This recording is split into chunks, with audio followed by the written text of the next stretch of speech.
अच्छा तो जनाब अब हम स्टार्ट कर रहे हैं पास पेपर्स एंजाइम्स के। We have completed the chapter and now we are going to start with the MCQs। ठीक है, मल्टीपल चॉइस क्वेश्चंस। फिर इसके अलावा जो है ना, अगर टाइम हुआ तो हम मल्टीपल चॉइस से आगे भी पढ़ सकते हैं, हम थ्योरी पे भी आ सकते हैं। अच्छा, which graph shows the effect of the temperature on the activity of enzyme? Yes, can anybody tell me effect of temperature? कौन सा? ए फर्स्ट ऑप्शन जी। ए फर्स्ट ऑप्शन। क्यों, कैसे पहचाना? नीचे एक सर्टेन टेम्परेचर तक एक्टिविटी इंक्रीज होती है, एक्टिविटी उसके और फिर बाद उसके बाद डीनेचर हो जाता है, तो एक्टिविटी खत्म हाँ। हो मैम कम एंजाइम होती एक्टिव जाती है। अच्छा, 30 मैम जी जी। मैम एंजाइम एक्टिव 37.5 डिग्री में होते हैं ना? हाँ, लेकिन ये कोई एक ऐसा एंजाइम है जो कि 5 पे जाके, जिसे कहते हैं ना कि अपना टेम्परेचर शो कर रहा है। अच्छा, बी क्यों नहीं है? अगर तुम कह रहे हो कि ए सही है, मैं कह रही हूँ कि मुझे इसका जवाब दो कि बी क्यों नहीं है। बी सही क्यों नहीं है, सी क्यों नहीं है? पीछे बी और बी एक पीछे एक वक्त पे जाके 95 पे जाके बी का स्लोप पीछे आपने डीनेचर देखा है, ऐसा नहीं होना चाहिए, बिल्कुल स्टीप होना चाहिए स्लोप। और क्यों? टीचर स्लोप अगर, ताकि क्योंकि एंजाइम एक्टिविटी बिल्कुल स्टॉप हो जाएगी ना, थोड़ी देर के लिए राइज इंक्रीज नहीं करेगी। देखो, जब मैंने 3 कंडीशन बताई थी एंजाइम की। एक मैंने बताई थी जैसे कहा जाए कि इनएक्टिव, फिर एक बताई थी एक्टिव और एक बताई थी डीनेचर। तो अगर जिससे कहा जाए कि इनएक्टिव से एक्टिव में जाने वाला है, तो फिर उसमें यहाँ पे क्यों स्टीप बन रहा है? इसको भी सीधा एकदम से बस एक स्ट्रेट लाइन होनी चाहिए। ये 5 पे बस यू सीधी ऊपर जाए और फिर उसके बाद नीचे आ जाए, है ना?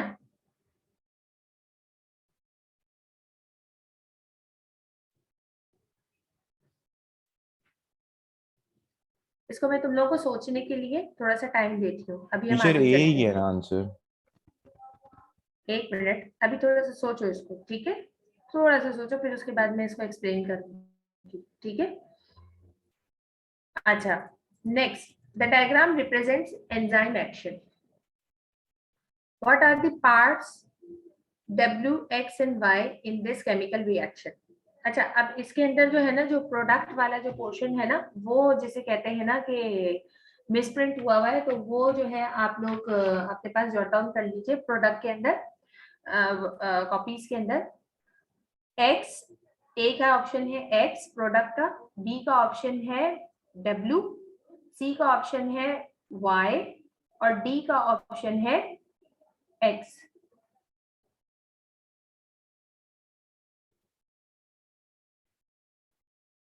लिख लिया?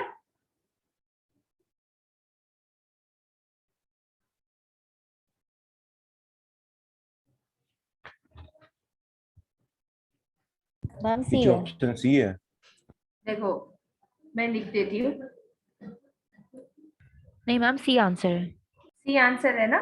ठीक है, आप लोगों ने नोट यस। कर लिया होगा तो फिर आप लोगों ने खुद सही, ठीक है, C is the correct answer, C ही करेक्ट आंसर है। अच्छा जनाब, फिर उसके टीचर बाद दो के नेक्स्ट है। साथ भी हो सकता है, अगर हम प्रोडक्ट को छोड़े छेड़े भी ना, तब भी हो सकता है ये। हाँ हाँ, लेकिन ये कि बताना जरूरी था, बिकॉज ये कि समटाइम्स आपका जो, अब मैं इसका जो प्रिंट लूंगी ना, तो उसके अंदर ये ऑप्शन आ जाएंगे, बट ये सॉफ्ट कॉपी में शो नहीं हो रहे। अच्छा, the diagram represents the chemical reaction. ठीक है, ये रिएक्टेंट है और ये प्रोडक्ट बन रही है। अच्छा, मुझे ये बताओ कि रिएक्टेंट से जो प्रोडक्ट बन रही है, ये एनाबॉलिक बन रही है, कैटाबॉलिक बन रही है? एनाबॉलिक प्रोसेस है, कैटाबॉलिक एनाबॉलिक। प्रोसेस? एनाबॉलिक, क्योंकि जो है ना, ये एक छोटे मॉलिक्यूल से बड़ा मॉलिक्यूल बनता है। अब बोले कि which diagram represents the enzyme for this reaction? इसमें एंजाइम सबस्ट्रेट कॉम्प्लेक्स इसके साथ बनेगा। देखो, ये तो प्रोडक्ट है, ठीक है, ये रिएक्टेंट्स है, तो ये जो रिएक्टेंट्स हैं, ये कौन से वाले एंजाइम के साथ अटैच होंगे? इसके साथ, इसके साथ, इसके साथ या इसके साथ? I think C. C? D. और से देखो, ये डी है, ये वाला ऑप्शन। हाँ, दिस वन इज अच्छा हाँ, डी। डी है। ठीक है, अब बताओ सही ऑप्शन कौन सा है? ए, बी, सी और डी? नहीं मैम डी है। डी है ना? Okay, D is the correct one. अच्छा भाई, next, the table shows the condition, एक सेकेंड, हाँ, the table shows the condition in 4 test tube containing equal amount of starch and salivary amylase. In which test tube is the starch broken down fastest?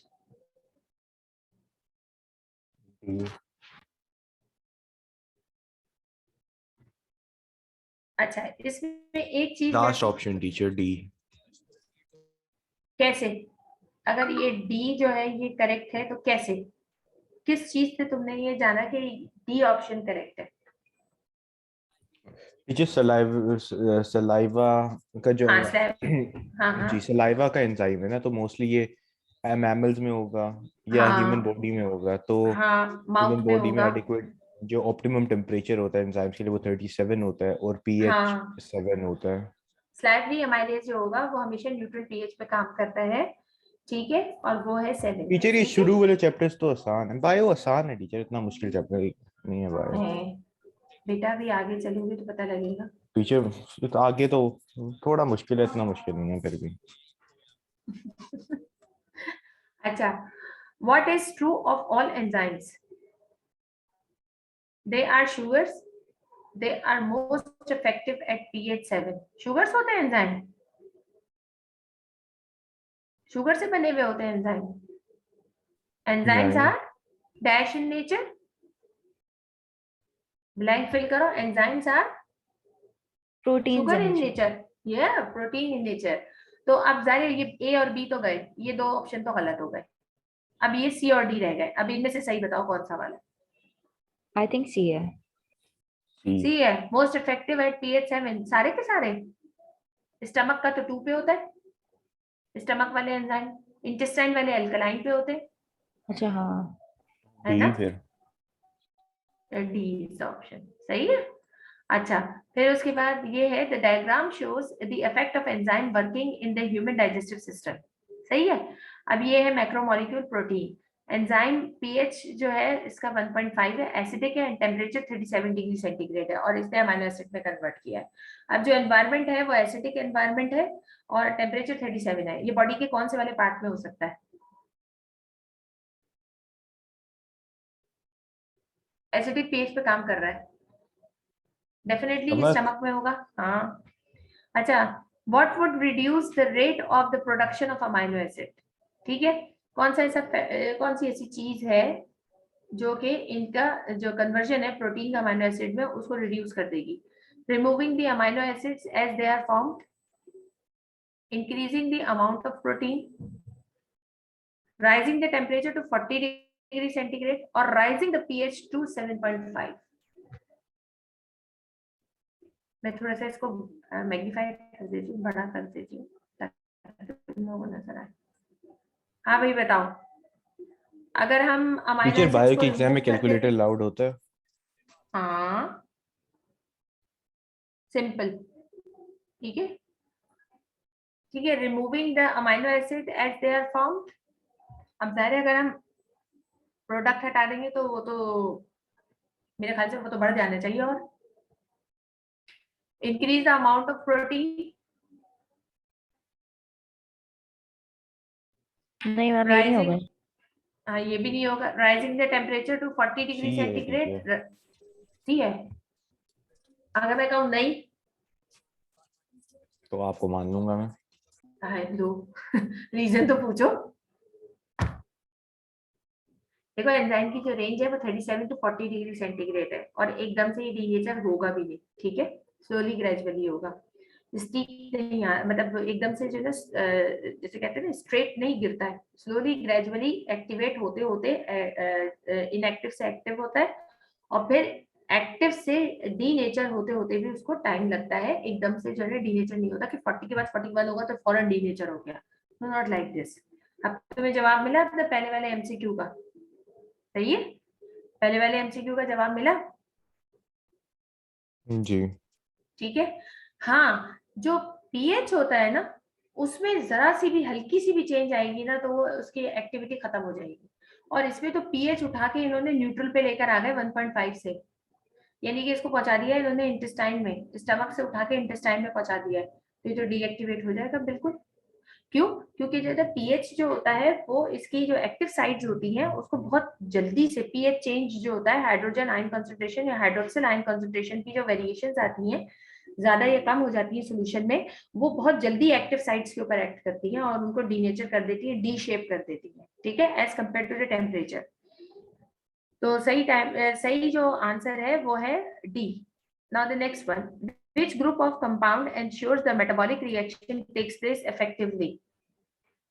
Which group of compounds ensure that metabolic reaction takes place effectively?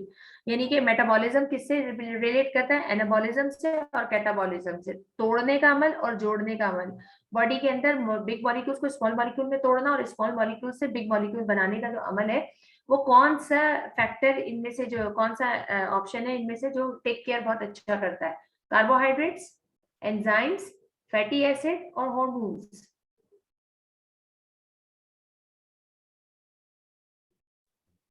Enzymes. Yes, क्यों? क्योंकि metabolism को जो है fast या slow करने में, या किसी मेटाबॉलिक एक्टिविटी के अंदर एनाबॉलिज्म और कैटाबॉलिज्म करने के लिए हमें जो है जैसे कहा जाए किसी कैटलिस्ट की जरूरत होती है जो शॉर्ट टाइम पीरियड के अंदर जल्दी जल्दी फास्ट रिएक्टिविटी दे सके, तो वो एंजाइम्स ही होते हैं। कार्बोहाइड्रेट्स तो प्रोडक्ट्स हैं, फैटी एसिड भी एक तरह से प्रोडक्ट ही है। हार्मोन जो है itself is a synthetic product, protein के नेचर का है जो कि सेल सिंथेसाइज कर रहा होता है। अच्छा, इसके बाद the diagram shows the experiment on the digestion of the protein in egg albumin by protease. The protease was taken from the human stomach, that means कि ये एसिडिक नेचर का होगा। In which test tube will the protein be digested most quickly? Egg albumin plus protease, egg albumin plus dilute hydrochloric acid, egg albumin plus dilute hydrochloric acid plus protease, egg albumin plus dilute hydrochloric acid plus boiled protease. चलो भी बताओ किसमें सबसे अच्छा reaction आएगा?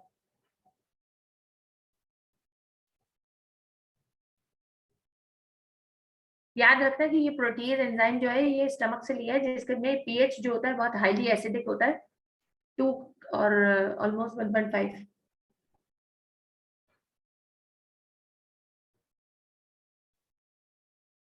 सी। Yes. अच्छा, अगर मैं कहूं कि बी के अंदर भी रिएक्शन आएगा? रिएक्शन आएगा लेकिन हल्का होगा। डाइजेशन हाँ टीचर, डाइजेशन नहीं होगी, वो कोई और रिएक्शन होगा। हाँ, नहीं, नहीं देखो, एसिड जो होता है ना वो काफी हद तक, जैसे कहा जाए प्रोटीन जो इनसॉल्युबल प्रोटीन्स होते हैं उनको सॉल्युबल प्रोटीन्स में कन्वर्ट कर देता है, मतलब कोगुलेट कर देता है, समझ आ गई? तो थोड़ा बहुत जो है ना, अगर हम इसका प्रोटीन टेस्ट करके देखेंगे ना, अमीनो एसिड्स की जो चेकिंग करके देखेंगे, तो हमें बी में भी थोड़े बहुत मिल जाएंगे। लेकिन इसकी एक्टिविटी जो कंप्लीट रिएक्शन जो होता है, इसका कंप्लीट जिसे कहते हैं कि जो क्लियर रिएक्शन जो आता है, वो जब तक एंजाइम इस पे नहीं पड़ेगा उस वक्त तक नहीं आएगा, ठीक है? अच्छा, एग एल्ब्यूमिन और प्रोटीज तो काम ही नहीं करेगा क्योंकि ये जो है पीएच इसको चाहिए एसिडिक, लिहाजा इसमें नो रिएक्शन होगा। इसके बी के लिए भी नो रिएक्शन ही लिख देना, वो भी सही है। सी में जो है ना कंप्लीट रिएक्शन होगा और डी में नो रिएक्शन होगा because of the fact that कि प्रोटीज जो है वो बॉइल कर दिया गया है, डी नेचर कर दिया गया है। टेम्परेचर 37 सही है। अच्छा, which effects does a gradual decrease in pH from 13 to 1, यानी बेसिक से एसिडिक की तरफ गया है, have on the action of amylase? Slow it down only, slow it down, then speed it up, speed it up only, speed it up and then slow it down.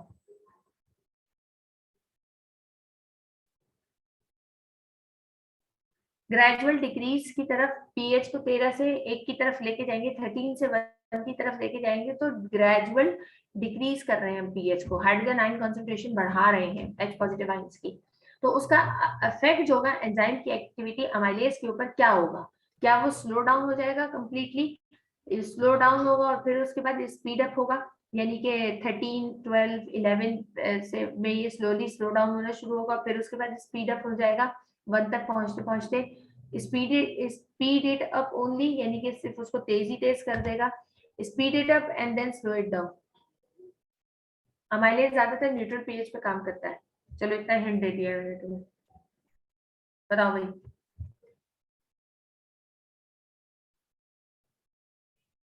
D. D. हाँ सही है, क्यों बताओ। Teacher लेकिन अगर enzyme 13 पे था वो डीनेचर नहीं हुआ? हाँ, पॉइंट टू बी नोटेड। अगर मैं कहूँ कि डी नेचर इतना नहीं होगा, क्योंकि जो है ना अमाइलेज जो होता है उसकी रेंज जो होती है वो न्यूट्रल से बेसिक के दरमियान होती है। क्योंकि अगर मैं इंटेस्टिनल अमाइलेजेस की बात करती हूँ तो इंटेस्टिनल अमाइलेज जो होते हैं वो 6.5 टू 6.8 से स्टार्ट होते हैं वर्किंग करना, और वो 13 तक 12 तक इस तरह आराम से चले जाते हैं अल्कलाइन पे। अब इसमें उन्होंने स्लैवरी अमाइलेज की बात नहीं की है, एक नॉर्मल अमाइलेज की बात की है। तो उसकी रेंज जो होगी वो न्यूट्रल से जैसे कहा जाए एक्सट्रीम बेसिक तक, नियर टू एक्सट्रीम बेसिक होगी। तो जैसे जैसे ये न्यूट्रल की तरफ जाएगा वैसे वैसे जो है ये थोड़ा सा तेज होता चला जाएगा, फिर एकदम से स्लो डाउन होगा और डीनेचर हो जाएगा, बिल्कुल खत्म हो जाएगा। ठीक है, अच्छे जी से ना। टीचर। अच्छा, एंड एंजाइम, एक सेकंड जरा कीजिए। जी मैम सलाम। लगा के रखे, अच्छा लग रहा है। अच्छा। हाँ जी मेरी क्लास चल रही है, मैं भी थोड़ी देर में आपसे बात करती हूँ, ठीक है, ओके, अल्लाह हाफिज। अच्छा भाई। Sorry ma'am. हाँ, क्या हुआ, कुछ नहीं हुआ, क्या हुआ? तो जो है ना वो ये कहते हैं, अब ये I like your देखिए, and ringtone. And you Your like ringtone. What? Phone की ringtone. अच्छा, रिंगटोन। एक्चुअली ये जो रिंगटोन है ना, ये जब से मेरा मोबाइल मेरी जिंदगी में पैदा हुआ है ना तब से यही चल रही है। आई नेवर चेंज कर चेंज। लें. मैं जरा चेंज जो है ना मुश्किल से ही मैं अपनी जिंदगी में एक्सेप्ट करती हूँ। I am a very routine person. ये अच्छी बात नहीं है लेकिन चलो ठीक है ना, है ना, इंसान को चेंज करना चाहिए अपनी लाइफ को थोड़ा सा ना। बहुत रूटीन पे चलती हूँ, I don't know why, but anyways. An enzyme in potato cell causes oxygen to be produced from hydrogen peroxide. ठीक है, cubes of potato were incubated with hydrogen peroxide at different temperature. अब देखो hydrogen peroxide जो है वो produce किसमें होती है, एरोबिक रेस्पिरेशन में। मैंने तुम लोगों को बताया था ना, याद है? या एक दफा समझा दूं इसको? समझा दें टीचर। समझा मैम दूं समझा कि दें। टीचर बस एक दफा समझा, इक्वेशन लिखते हैं बस। हाँ इक्वेशन लिख देती हूँ, वेट करो। ये एरोबिक रेस्पिरेशन में प्रोड्यूस होती है, ठीक है। जो रेस्पिरेशन का टॉपिक तुम लोगों ने पढ़ा होगा ना उसके अंदर ये होती है। वेट करो बता।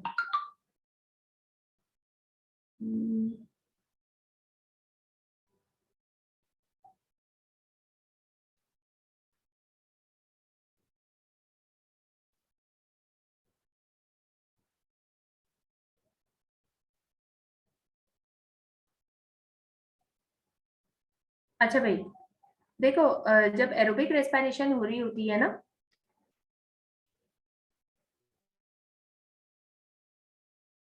एरोबिक रेस्पिरेशन, ठीक है, अभी रफ सा बता रही हूँ। एरोबिक रेस्पिरेशन में होता क्या है, एरोबिक रेस्पिरेशन में बेसिकली ग्लूकोज जो होता है ऑक्सीजन की प्रेजेंस में एंजाइम लगता है, ठीक है, और ऑप्टिमम टेम्परेचर होता है, ठीक है, ऑप्टिमम टेम्परेचर होता है, ठीक है, और इसमें ये ब्रेक डाउन होता है जो हमें नॉर्मल इक्वेशन बताई जाती है, उसमें क्या होता है, कार्बन डाइऑक्साइड, वाटर, ठीक है, and lots of energy in the form of ATP. Actually ये होती है ना, ये फाइनल इक्वेशन होती है, सही है, ये है बेसिकली फाइनल इक्वेशन। एक्चुअली होता क्या है एरोबिक रेस्पिरेशन में,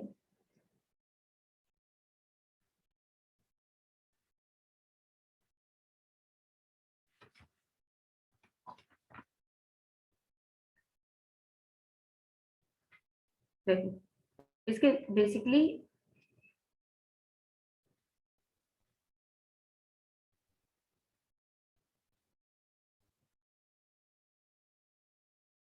अब जैसे ये ग्लूकोज है ना, ग्लूकोज सेल के अंदर आया, किसके अंदर मौजूद है, साइटोप्लाज्म में, ठीक है, और ये चला गया है साइटोप्लाज्म से किसमें, माइटोकॉन्ड्रिया में। ठीक है। अब माइटोकॉन्ड्रिया में जब ये चला गया है तो मैं अगर माइटोकॉन्ड्रिया यहाँ बना देती हूँ, ठीक है, इस तरह समझा देती हूँ। ये भाई हमारी माइटोकॉन्ड्रिया है ना, डबल मेम्ब्रेन बाउंड स्ट्रक्चर है, फोल्डिंग्स है इसके अंदर, ठीक है। अब इसके अंदर जो चीज आई हुई है हमारे पास सेल के साइटोप्लाज्म से, वो आया हुआ है ग्लूकोज, ठीक है। और दूसरी क्या चीज आई हुई है, ऑक्सीजन आई हुई है। अच्छा, इसके अपने पास जो है एंजाइम मौजूद है, इसके अपने अंदर जो है एंजाइम्स मौजूद होते हैं जो कि ब्रेक डाउन करने के लिए, तो ब्रेक डाउन एंजाइम्स की जरूरत होती है। अच्छा, और एक और बात भी बता दूं कि जो है ना ये ब्रेकडाउन जो रेस्पिरेशन का हो रहा होता है अलोंग विद एंजाइम, ये 25 डिग्री सेंटीग्रेड के ऊपर आराम से कैरिड आउट हो जाता है। यही वजह है कि हम इसको outside the cell, that means के लेबोरेटरी के अंदर भी रूम टेम्परेचर पे इजीली इस एक्टिविटी को कंडक्ट कर सकते हैं, एरोबिक रेस्पिरेशन की। ऑक्सीजन जो है वो जिसे कहा जाए कि वो ब्रेकडाउन जो होता है पॉइजन सब्सटेंसेस के किस तरह होते हैं ना। अच्छा, अब इसके अंदर होता क्या है कि जो है ना ग्लूकोज जो होता है ना, ये माइटोकॉन्ड्रिया में ऑक्सीजन की प्रेजेंस में अलोंग विद एंजाइम, ठीक है, और ऑप्टिमम टेम्परेचर में ये कन्वर्ट होने लगता है वाटर और कार्बन डाइऑक्साइड और एटीपी में। लेकिन वाटर तो बना दिया इसने आखिर में, कार्बन डाइऑक्साइड भी दे दी और एनर्जी एटीपी भी दे दी, लेकिन इसके बीच में ना यहाँ पे इससे पहले जो है एक प्रोडक्ट बनती है जिसे हम कहते हैं हाइड्रोजन पेरोक्साइड। अब ये जो हाइड्रोजन पेरोक्साइड होती है ना, वो इंटरमीडिएट प्रोडक्ट होती है और वो इस माइटोकॉन्ड्रिया से निकल के H2O2, इसका फॉर्मूला है H2O2, सही है। ये माइटोकॉन्ड्रिया से निकल निकल के साइटोप्लाज्म में बाहर आना शुरू हो जाती है, ठीक है। और ये इंतहा से ज्यादा जिसे कहते हैं ना पॉइजनस होती है H2O2, ठीक है। ये बहुत पॉइजनस होती है और ये सेल की डेथ का भी सबब बन सकती है। इसकी पॉइजनस नेचर को खत्म करने के लिए सेल जो होता है वो अपने साइटोप्लाज्म से क्या रिलीज करता है, साइटोप्लाज्म के अंदर क्या रिलीज करता है, catalase enzyme, intracellular catalase enzyme, ठीक है। कैटालेज एंजाइम जो होता है जब वो रिलीज करता है साइटोप्लाज्म के अंदर, जिसे कहा जाए वो मौजूद होता है, आ जाता है, तो क्या होता है कि कैटालेज एंजाइम जो होता है ना वो हाइड्रोजन पेरोक्साइड के ऊपर H2O2 के ऊपर कैटालेज जब एक्ट करता है तो वो इसको कन्वर्ट कर देता है वाटर में और ऑक्सीजन के अंदर। वाटर और ऑक्सीजन जो होता है वो सेल में यूज्ड अप हो जाता है। अगेन समझ आ गई। इस तरह इसका पॉइजनस इफेक्ट जो होता है वो इंटरमीडिएट प्रोडक्ट के तौर पे वो फॉरन ही जैसे कहा जाए न्यूट्रलाइज कर दिया जाता है कैटालेज के जरिए। कैटालेज है क्या चीज, कैटालेज जो है वो इंट्रासेल्युलर एंजाइम है। इंट्रासेल्युलर एंजाइम मैंने तुम लोगों को बताया था लास्ट क्लास के अंदर भी, मैंने ये एक्सप्लेन किया था तुम लोगों को कि इंटरसेल्युलर एंजाइम वो वाले होते हैं जो कि साइटोप्लाज्म के अंदर रहते हैं, ठीक है। अच्छा, अब जो है ना देखो इस ये जो एमसीक्यू है ये इसी से रिलेट कर रहा है। अब हम दोबारा से इसको शेयर करते हैं कि उन्होंने जो है ना इसकी इंटरसेल्युलर एंजाइम की एक्टिविटी जो है उसको नोट डाउन करने के लिए और ऑब्जर्व करने के लिए पोटैटो के क्यूब्स लिए, ठीक है। एंजाइम्स इन पोटैटो, कौन सा वाला एंजाइम निकलेगा इसमें से, कैटालेज एंजाइम निकलेगा और causes oxygen to be produce from hydrogen peroxide, ठीक है। Cubes of potato were incubated with hydrogen peroxide. Hydrogen peroxide ऊपर से हमने दे दी क्योंकि जाहिर जो पोटैटो के अंदर हाइड्रोजन पेरोक्साइड बन रही होगी वो तो फौरन का फौरन कैटालेज बहुत फास्ट रिएक्शन करता है और उसको फौरन की फौरन वाटर और ऑक्सीजन में कन्वर्ट कर देगा और वो इंटरनली जिसे कहते हैं ना कि कन्वर्ट होकर जिसे कहते हैं कि यूज्ड अप भी हो जाएगी रेस्पिरेशन के लिए। अब इसमें जो पोटैटो के जो क्यूब्स होंगे, इसकी जो सरफेस के ऊपर जो पोटैटोज के जो सेल होंगे उसके अंदर ये हम हाइड्रोजन पेरोक्साइड जब एक्सिस से इससे इंटरेक्ट करवाएंगे तो कैटालेज एंजाइम जो होगा वो इससे फिर इंटरेक्ट होकर ऑक्सीजन बाहर निकालना शुरू कर देगा, ठीक है। With hydrogen peroxide at different temperature the number of the bubbles of the oxygen release पर minute were counted at each temperature. अब देखो टेम्परेचर जो है वो है 15, 25, एक सेकेंड बेटा, हाँ 15 है, 25 है, 35 है, 45 है, 55 है। नंबर ऑफ बबल्स पर मिनट तो देखो 96 15 डिग्री सेंटीग्रेड पे, 25 पे, 25 पे देखो कितने ज्यादा हो गए, 98 हो गए। 35 पे थोड़ा सा टेम्परेचर हाई हुआ तो 82, 45 पे तो और कम हो गया, 55 पे तो बिल्कुल ही खत्म हो गए, दैट मीन्स कि वो डीनेचर हो गया। अब मैं यहाँ पे एक सवाल तुम लोगों से पूछती हूँ कि 35 to 37 की रेंज तो बॉडी टेम्परेचर की होती है, तो इसमें पेरोक्सीडेज एंजाइम या कैटालेज एंजाइम डीएक्टिवेट क्यों हो रहा है? 25 पे क्यों हो रहा है एक्टिव, वजह बताओ। इसको उसूलन जो है एक्टिव 35 से ऑनवर्ड्स होना चाहिए ना 37 पे, लेकिन ये तो नीचे ही जा रहा है जो ऑप्टिमम टेम्परेचर हमारी बुक्स के अंदर लिखा है उससे।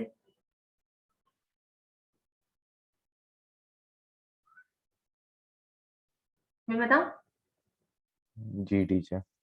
देखो एक्चुअली जो हमारा जो टेम्परेचर 37 टू 40 डिग्री सेंटीग्रेड का लिखा जाता है ना, वो इंट्रासेल्युलर स्पेसिस और आउटसाइड दी सेल जो टेम्परेचर होता है, जो हमारे ब्लड के अंदर जितना भी सेल के अंदर जितने भी एक्सोथर्मिक रिएक्शंस हो रहे होते हैं, तोड़ फोड़ जो हो रही होती है, उसकी सारी हीट जो होती है वो बॉडी में ब्लड के अंदर और इंट्रासेल्युलर स्पेसिस में फेंकी जा रही होती है, और वो होता है टेम्परेचर 37 टू 40 डिग्री सेंटीग्रेड का। सेल इटसेल्फ अपने आप को 37 से भी नीचे के टेम्परेचर पे ठंडा रखता है, और वो होता है 25 डिग्री सेंटीग्रेड का टेम्परेचर। आपके जो सेल्स होंगे ना वो 25 से 30 डिग्री सेंटीग्रेड के टेम्परेचर को फॉलो कर रहे होते हैं, साइटोप्लाज्म, और उसमें वो बहुत अच्छा काम कर रहे होते हैं, और इंट्रासेल्युलर एंजाइम्स जो होते हैं वो भी इसी टेम्परेचर पे काम कर रहे होते हैं। आपकी जो एक्स्ट्रा सेल्युलर बॉडीज होती है, दैट मींस के ब्लड प्लाज्मा और इंट्रासेल्युलर स्पेसिस जो होती है, टिश्यू फ्लूइड्स जो होते हैं, उसके अंदर जो भी एक्सोथर्मिक रिएक्शन जो सेल के अंदर हो रहे होते हैं, उससे निकलने वाली जो हीट होती है वो एक्सहेल आउट हो रही होती है, जो कि टेम्परेचर को 37 कर देती है। यहाँ तक बात समझ में आई? तो अब मुझे ये बताओ कि the result suggest the optimum temperature for the enzymes in between which two values, 15 degree 35, 35 to 45, 35 to 55, 45 to 55। बताओ कौन सी रेंज सबसे जबरदस्त है इसमें? 15 to 35। है ना, 15 टू 35।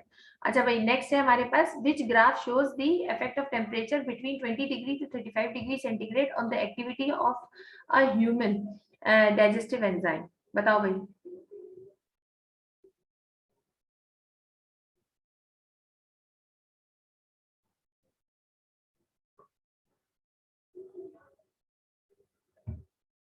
ये वाला है, ये वाला है, ये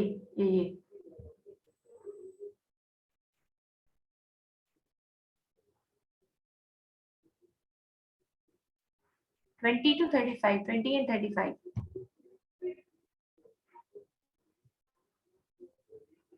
ये वाला ही है ना, स्लोपी है ना, स्लोली स्लोली इंक्रीज हुआ और फिर उसके बाद ग्रेजुअल डिक्रीज हो रहा है, सही है ना? जी मैम जी। ठीक है। अच्छा next, lactase is a human enzyme that catalyzes the breakdown of lactose in milk। ठीक है। At which temperature does the lactase works fast? Teacher कुछ लोगों में लैक्टेज नहीं होता क्या? लैक्टोज सेंसिटिव जो होते हैं ना, लैक्टोज लैक्टोज इंटॉलरेंस होती है। इंटॉलरेंट। हाँ हाँ हाँ, वो यही होता है। वो जिसे कहते हैं कि उनको एलर्जिक रिएक्शंस हो जाते हैं, स्टमक पेन और बहुत ज्यादा, जिससे कहते हैं कि स्टमक डिसऑर्डर होने लग जाता है। ये जेनेटिक डिसऑर्डर भी होता है और समटाइम्स एनवायरमेंटल कंडीशन की वजह से भी हो जाता है। तो टीचर लैक्टोज मैं फ्री, देख रहा था वो तो कह रहे थे क्योंकि जो एशिया वाली साइड है वहाँ कैटल्स और मिल्क के लिए डोमेस्टिकेटेड लेट की गई थी ना, तो कुछ लोगों में, कुछ क्या मेजोरिटी में लैक्टेज एंजाइम नहीं है। हाँ ये हकीकत है। ठीक है, मैम और फिर हाँ जी बेटा, मैम इसका आंसर सी है। इसका आंसर सी है, क्यों बेटा? मैंने बुक में पढ़ा था। अरे भाई, ये एक्स्ट्रा सेल्यूलर एंजाइम है, ये 37 पे ही काम करेगा। मैम मैंने याद किया था, मैंने बता दिया। अच्छी बात है, अल्लाह करे ऐसे ही सारे एमसीक्यूज आ जाए तो लोग याद किए हुए हो और मैम सही वैसे सही आंसर लिखे। सारे एंजाइम्स का टेम्परेचर 37 होता है।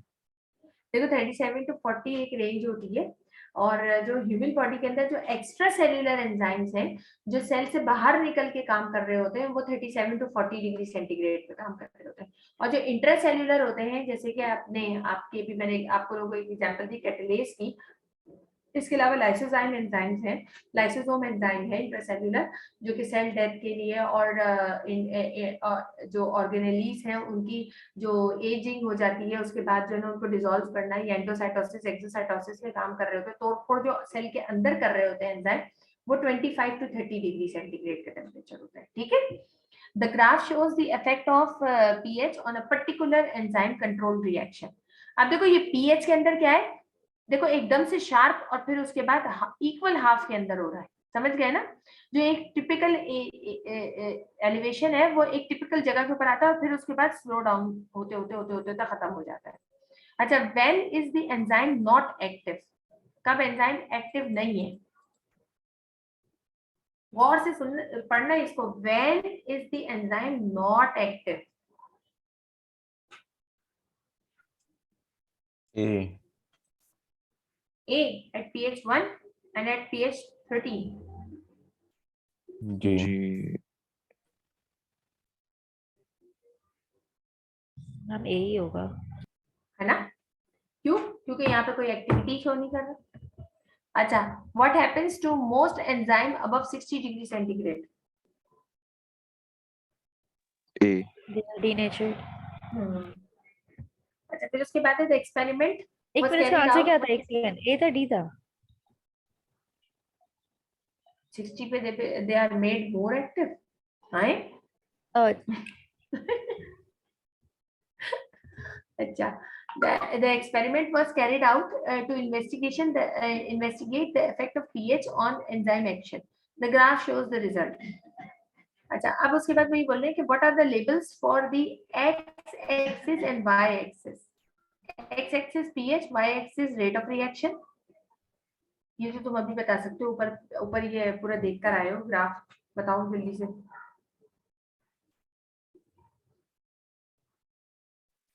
टीचर वो वैसे क्या था, वाई एक्सिस पे डिपेंडेंट वेरिएबल होता है ना? देखो, x एक्सिस के ऊपर कांस्टेंट होते हैं और y एक्सिस पे वेरिएबल्स होते हैं, ठीक है, जो चेंजिंग वैल्यूज होती है, सही है।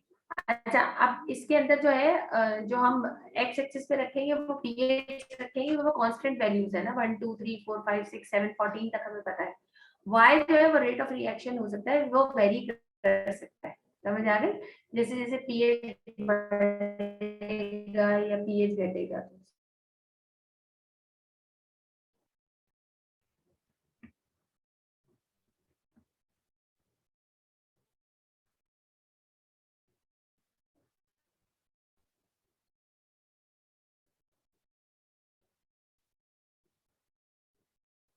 बताइए, यही होगा मैम, रेट ऑफ है पीएच। ना, हाँ है ना, ठीक है। अच्छा, एक्टिविटी शो कर रहा है ना वाई के ऊपर, तो टाइम तो रख ही नहीं सकते, टाइम जी मैम। वेरिएबल थोड़ी है। अच्छा, the enzyme catalase found in potato speeds up the breakdown of hydrogen peroxide. The reaction releases a froth of oxygen bubbles, ठीक है।